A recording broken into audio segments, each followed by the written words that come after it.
Yes, with welcome back. So, with respect to our last class, we had come across with the exit as the normal termination. What do you mean by the term followed as abnormal termination? Okay, so then followed out with that in this particular video, we'll come across to know regarding the memory layout of a C program. Okay, so whenever I'm speaking about a memory layout of a C program, so it has been divided across in these respective 5 different segments there.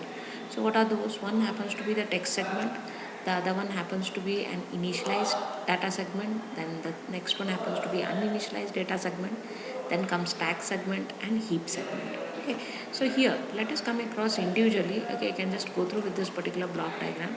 Okay, text segment happens to be at the low address, and at the above, that happens to be above the stack segment, and command line arguments and environment variables where they are held are at the high address there. Okay, so wherein we can come across to know that what is this text segment is the high level language whatever we are writing across. Okay, so that is converted into an machine instructions. Okay, so the machine instructions that the CPU executes, so that is held in this particular segment called out as text segment there. Okay, whereas the next one is initialized data. So initialized data is something like for example in your C program or something wherein I declare a variable called out as int a is equals to 10. So if I take it as a equals to 10, so that is nothing but an initialized data segment there. Okay.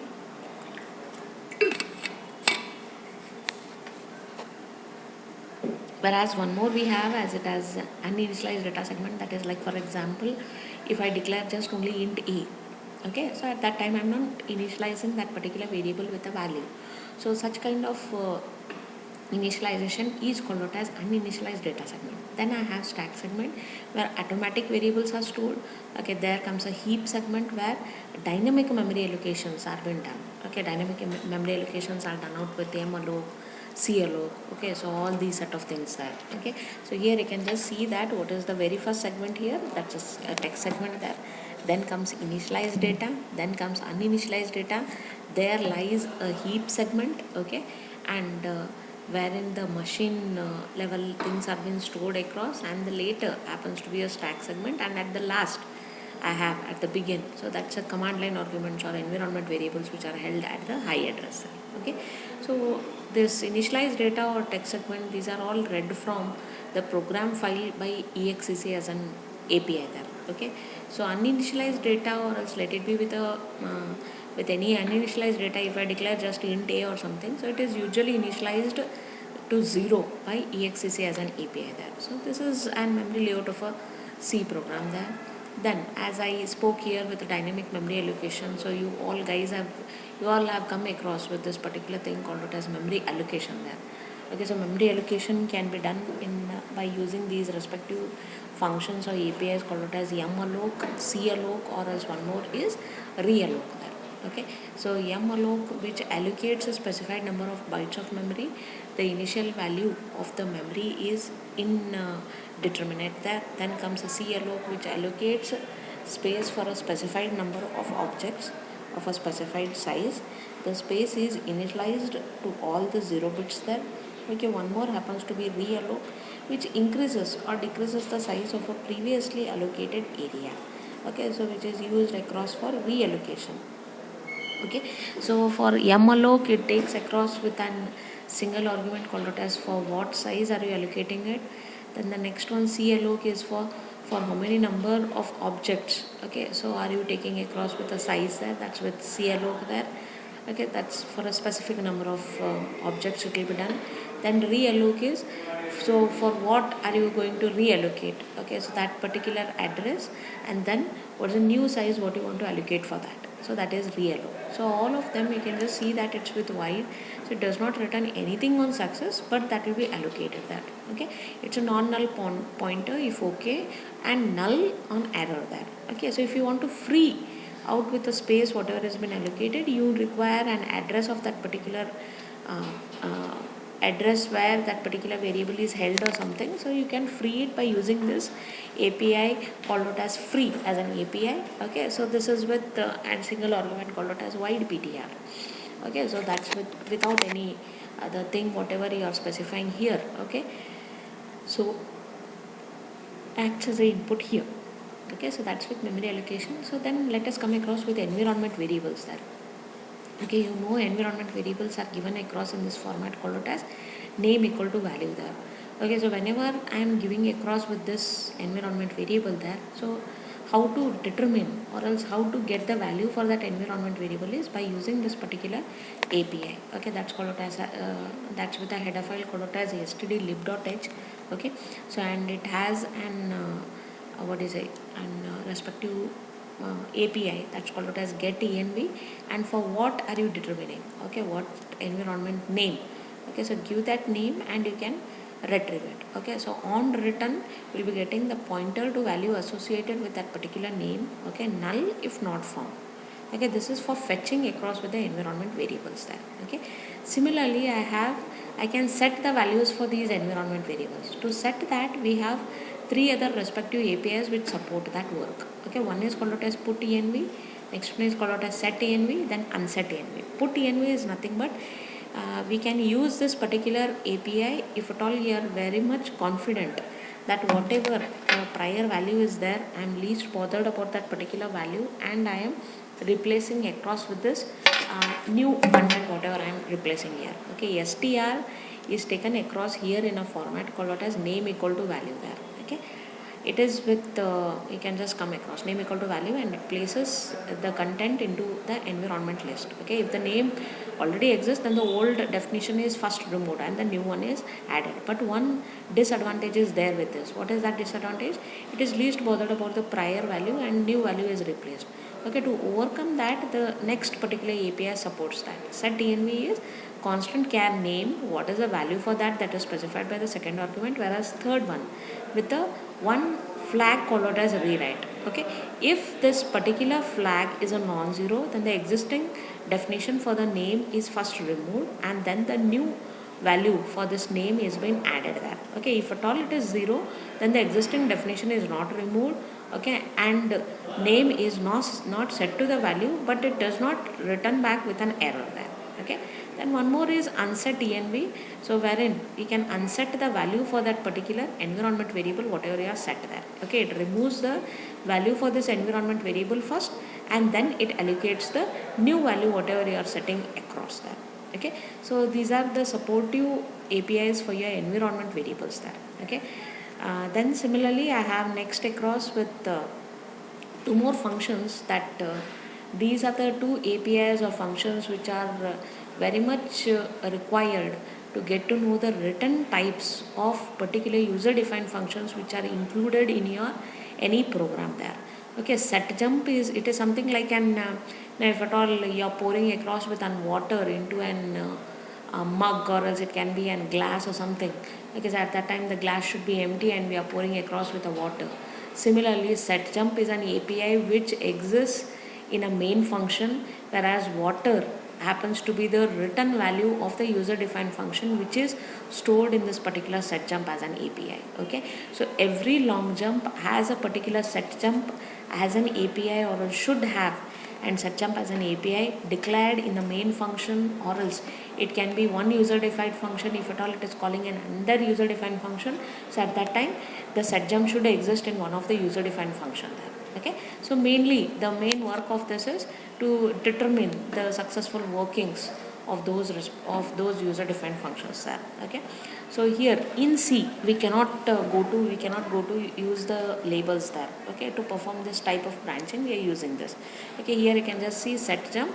Okay, jump buff env. Okay, so I am returning across with the status of that particular function there. Okay, it returns 0 if it is called directly from the main function, or non-zero value if at all it returns back as 1.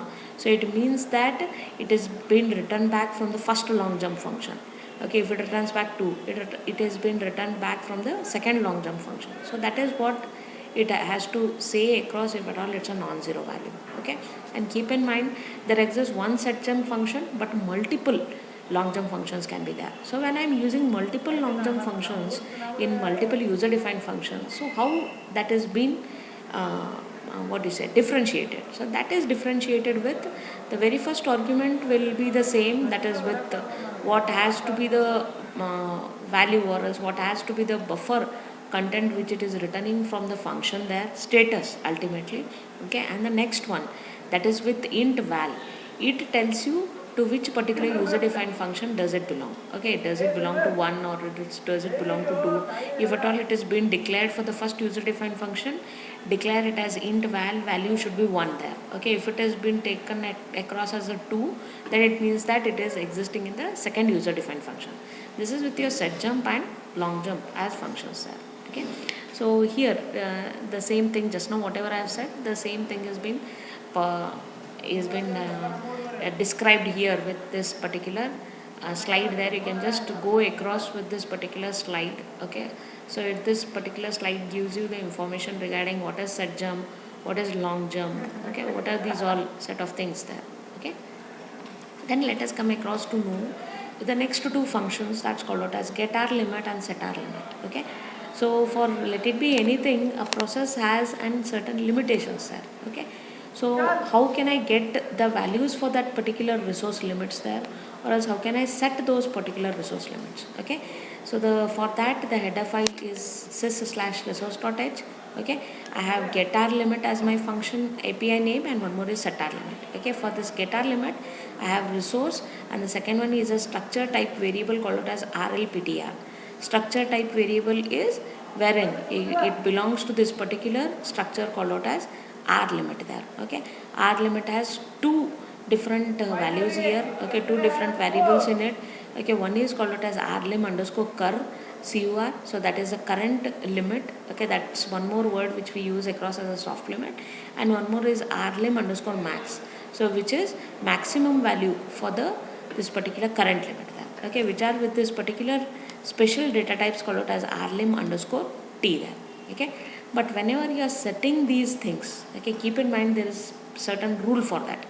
Getar limit queries you regarding a particular resource limit there. Okay, provide the resource value here, resource name here, and it will retrieve back with what's the current value, what's the max value. Okay, if you are using with getar limit. Okay, setar limit, what it does is whatever resource value you are giving here, so what value you specify further, so that will be set as your current value or max value. Okay, but whenever you are using set env, so there are three rules which you have to keep in mind.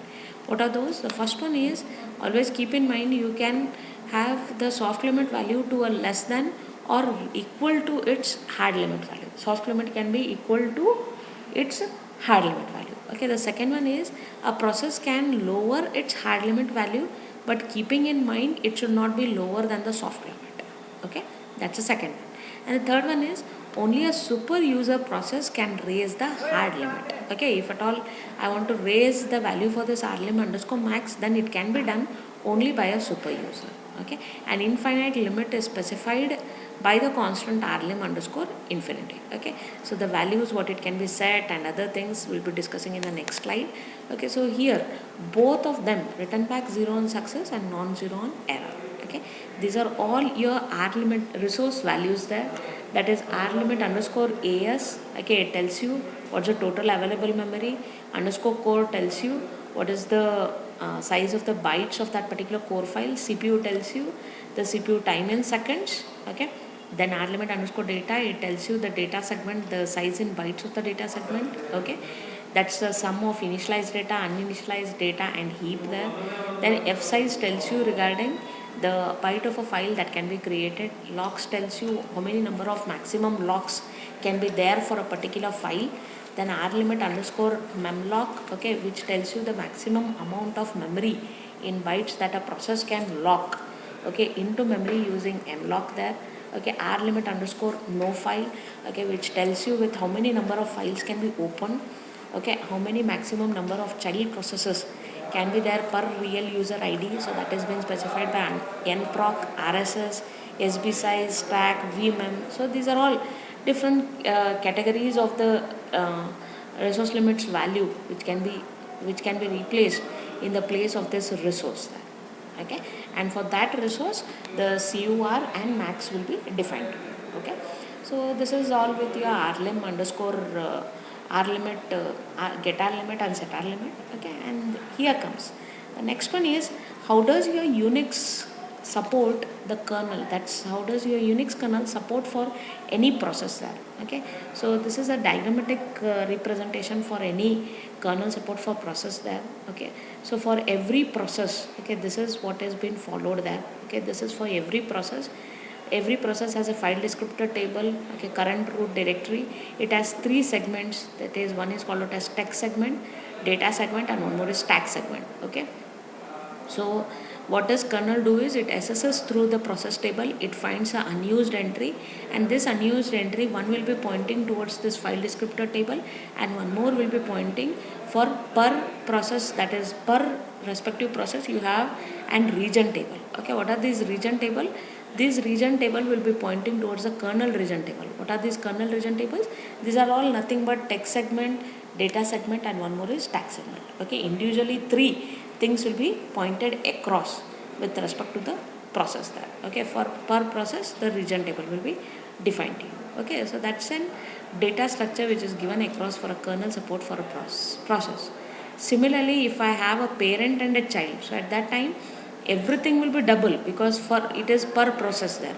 Per process it will also change. Okay, however the file being assessed is, the file is being assessed through the file table there. Okay, so it will be looked across with the particular file table. Okay, and that particular file table will give you to which particular file it is pointing, or else whether the file is open for read purpose, or else whether the file is open for the write purpose.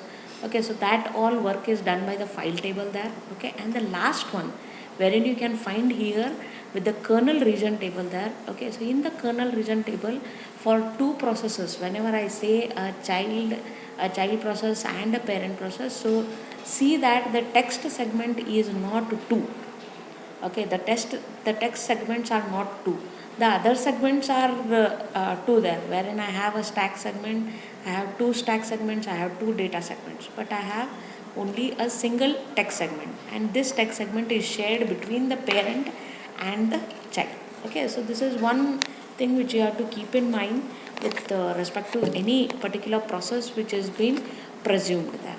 Okay, so this is with your Unix kernel support for process, and it ultimately ends out with your module 3 over here. Okay, in my next video I'll come across with module 4 there.